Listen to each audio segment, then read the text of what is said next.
I have corona. They don't. You give me money. Only 1,000. Only 1,000 each. 1,000? Yeah. You give me money ya. They don't ask. You give me money ya. Only they don't ask. Why? Evet arkadaşlar, şu anda Kamil'in köylerindeyiz. Burada ciddi bir yağmur yağmış. Az önce aracımız zorlandı. Şu anda Fantazi geliyor. Onun da motorla gelişi biraz sıkıntılı oldu. Yollar çamur hakikaten. Bayağı zorlanıyoruz. Cambu! Ya bunun da tek ayağı kırılmış Fantazi'nin. O yüzden tek ayakla zor kullanıyor. Biraz zorlanıyor yani, anlayacağınız. Şoföre gönderdik yardım etsin diye. Şu anda burada. Evi gösterelim. Burası da bunların evleri. Maceralar maceralar. Sebo! Polan polan.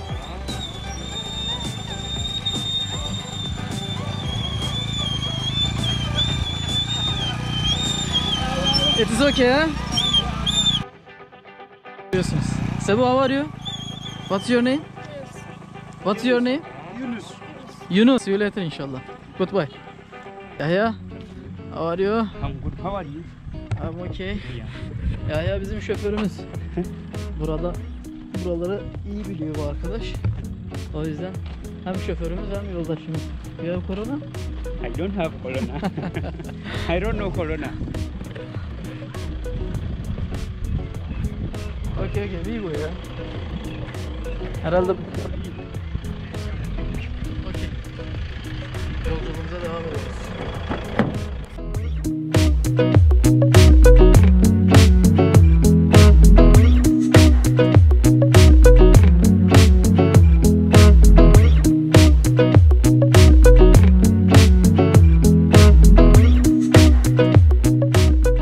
Şu anda Kamil'deyiz ve burada size birkaç tane tatlı bir şeyler göstereceğim. Şu an beni görüyorlar şeyden, GoPro'nun ekranından. Birazdan onları göstereceğim. Wi-Fi? What is this? What is the name? Kamera? Yes, you know. Hop.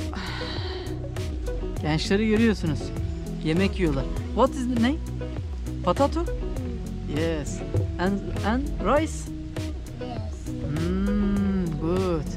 What's your name, Sabu? Yes. Yes mi? What's your name? Your name? Ayşan. Hele buna bak ya. Allah'ınızı seversen hele şuna bak ya. Fıstık, ne haber? Cebali Sebu. Cebali Sebu. Is Sebu or niye bu? Niye bu? I'm sorry ya. Cebali niye bu? Sebu erkekler için söyleniyor. Niye bu da bayanlar için söyleniyor, kadınlar için. Bu da ben erkek dedim ama. Evet, nerede kaldık? Tiplere bak ya. Burada hayat bu şekilde devam ediyor. Genelde bu şekilde evlerde kalıyorlar. Tabii şu anda Kamuli'nin merkezinde olduğumuz için şöyle biraz daha tuğladan çatılı vesaire evler görebiliyoruz. Ama genel itibariyle böyle tuğladan ve bu malzemelerden yapılan evleri görüyorsunuz. İçeride de tabii şu şekilde çatısını, duvarlarını görebiliyorsunuz. Hoppa! Burası da bunların evi. İçeriye bir bakalım.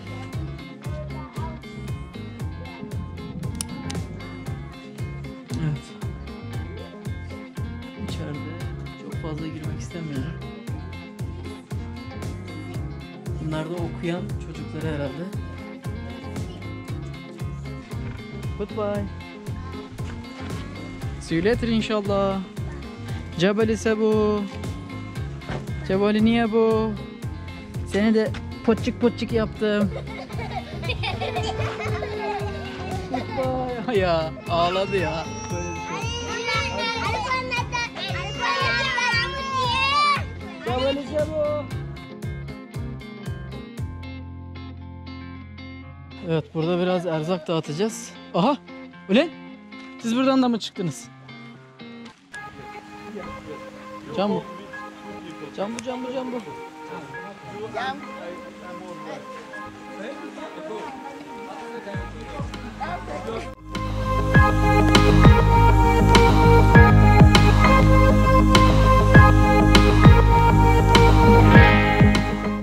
Şimdi Kamulu şehrine geldik. Burada yine bir köyümüze geldik. Burası da bunların sınıfları ve mescitleri. Burası da başka bir bölge tabi. Burada çocukların, tabi şu anda okullar tatil burada. O yüzden şöyle gösterelim. Buralarda derslerini görüyorlar. Duvarlarda yazıları görüyorsunuz. İngilizce buranın tabi dili. Herhalde kalabalık bir bölge. Ama şeyler devam ediyor. Yani görüyorsunuz. Zemin direkt toprak, çamur yani. Yağmur yağdığı zaman çatının halini görüyorsunuz. Delikler. Çatı eskimiş. Ve çocuklar buralarda eğitim görüyorlar ya. Ne yazıyor burada? Musazi, tabi Ugandaca yazmışlar burada ama şöyle. Ve tahtalar çok acayip bir şekilde kokuyor ya. Şu arka tarafta tuvalet var. Da göstereceğim de burayı bir bitirelim. Böyle bir yer. Başak. Buralarda tuvaletleri. Yandan geçmesi gerekiyor tabi ama böyle bir şey. Evet arkadaşlar, yani burada her çeşit yaşantı var. Başkent Kampala'da çok zenginler var. Dediğim arada durumları iyi olanlar var. Köylerde, hatta Başkent Kampala'nın arka sokaklarına indiğiniz zaman bile göstermiştik zaten. Nisanbiye bölgesini falan çekimlerini yaptık. Ciddi manada sıkıntılar var. Afrika enteresan bir yer ya. Gerçekten.